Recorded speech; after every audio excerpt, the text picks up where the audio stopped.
When people think of the Italian Riviera, one name instantly comes to mind: Cinque Terre.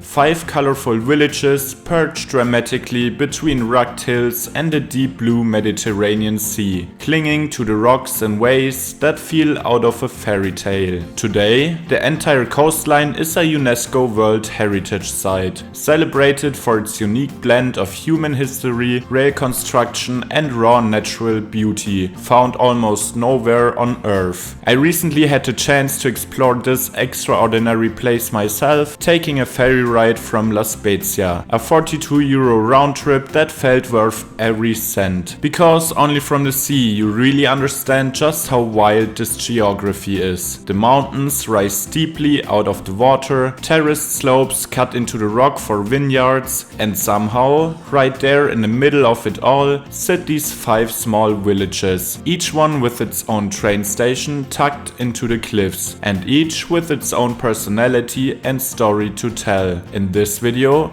I'll take you with me through all the 5 villages, starting with Riomaggiore and ending with Monterosso. Along the way, we'll uncover little bits of history, how these settlements came to be in such impossible places, how they grew, and why they've become one of Italy's most iconic destinations today. So stick around until the end, because every single stop on this journey has its own unique charm, and together they make up one of the most breathtaking coastlines anywhere on Earth.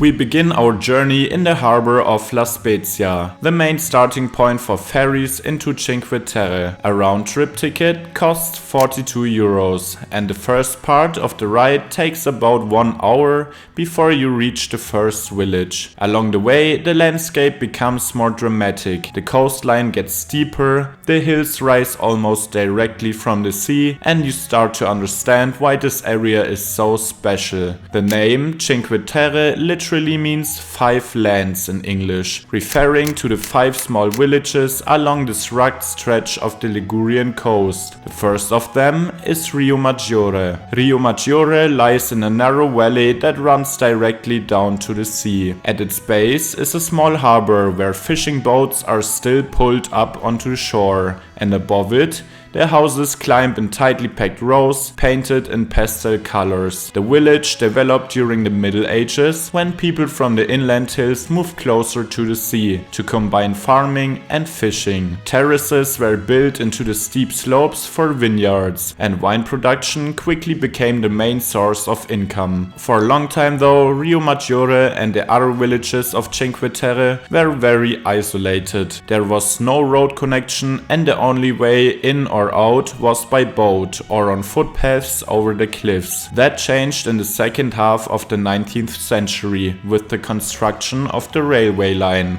Engineers blasted tunnels directly through the mountains, and Riomaggiore received its own station hidden inside the rock. This suddenly connected the village with Genoa and La Spezia, transforming its economy and daily life, and later paving the way for tourism. Today, arriving by ferry, you see both sides of its history. The small medieval harbor that once connected it to the outside world, and just above the railway that finally integrated it into modern Italy. From Riomaggiore, the ferry ride to Manarola is only a few minutes, but the view is spectacular. The village sits on a rocky headland with its colorful houses tightly clustered above the sea. It's probably the most photographed spot in Cinque Terre, especially from the viewpoint just outside the town. Manarola is believed to be the oldest of the 5 villages, with roots going back to the Roman times. Its history has always revolved around wine. Terraces carved into the steep hillside still produce grapes today, and the local sweet wine, Ciacetra, that was probably absolutely wrong, but yeah, is one of the Cinque Terre's most famous products. Unlike many of the other villages, Manarola has no beach. Instead, people sunbathe directly on the rocks or jump from them into the clear blue water, with a breathtaking view of the houses above. The harbor is small and fishing played a secondary role here compared to the viticulture. Boats are often pulled up onto the ramp, but during the summertime it's almost fully blocked by tourists going for a swim. Another symbol of Manarola is the Via dell'Amore. Ah, Italy is such a beautiful language, right? That's the path of love to Riomaggiore, built in the 1920s alongside the railway line. The path is partly closed today due to landslides, but it remains one of the most famous walks in Italy. The railway station, hidden inside the cliffs, was built in the late 19th century and ended centuries of isolation. It connected Manarola with the wider world and later brought the visitors that made the Cinque Terre internationally known.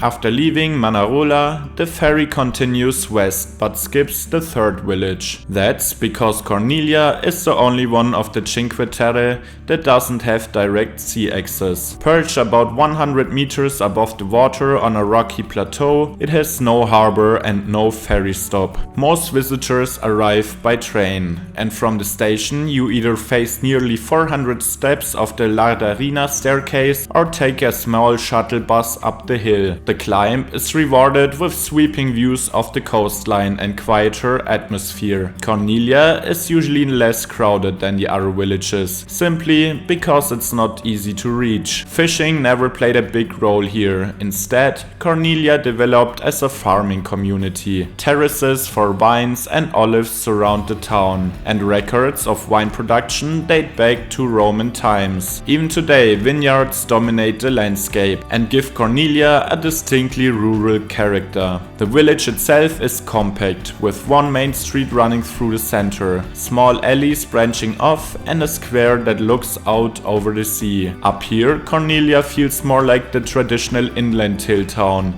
that just happens to sit above the Cinque Terre coastline. Because the ferry bypasses it, Corniglia sees fewer day trippers than its neighbors. That makes it a very different stop on the Cinque Terre journey. Quieter, more agricultural, and shaped more by the land than the sea.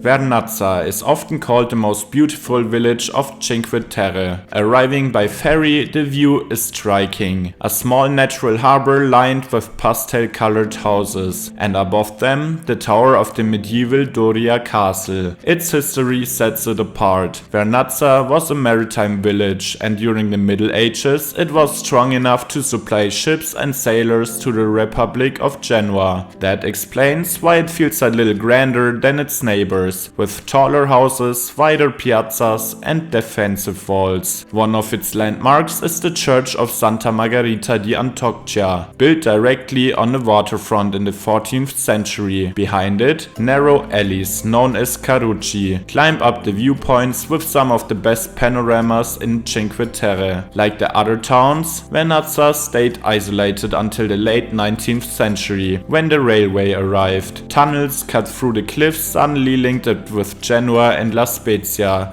and soon tourism followed. But Vernazza has also faced hardship. In 2011, heavy floods and landslides buried much of the village in mud and debris. The recovery took years, and it's a reminder of how exposed these coastal settlements still are. Today, Vernazza combines natural beauty, history, and a daily life in a way that makes it the most photographed of the 5 villages. A place that captures the essence of Cinque Terre in a single harbor view.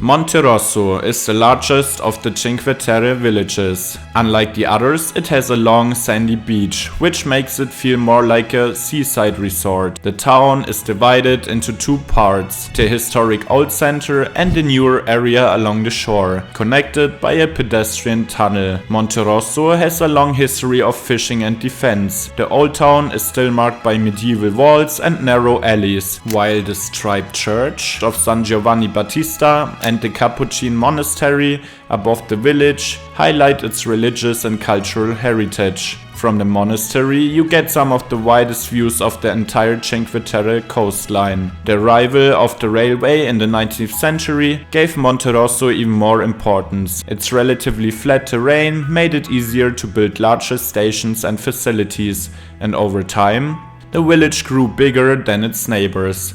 Today, it has the most hotels and restaurants of all the 5 villages, and many visitors use it as a base for exploring the area. Yet, despite being the busiest of Cinque Terre, Monterosso still preserves the same mix of steep terraces, olive groves and colorful houses that define the region. With its beach history and accessibility, it proves a very different ending point for the Cinque Terre journey.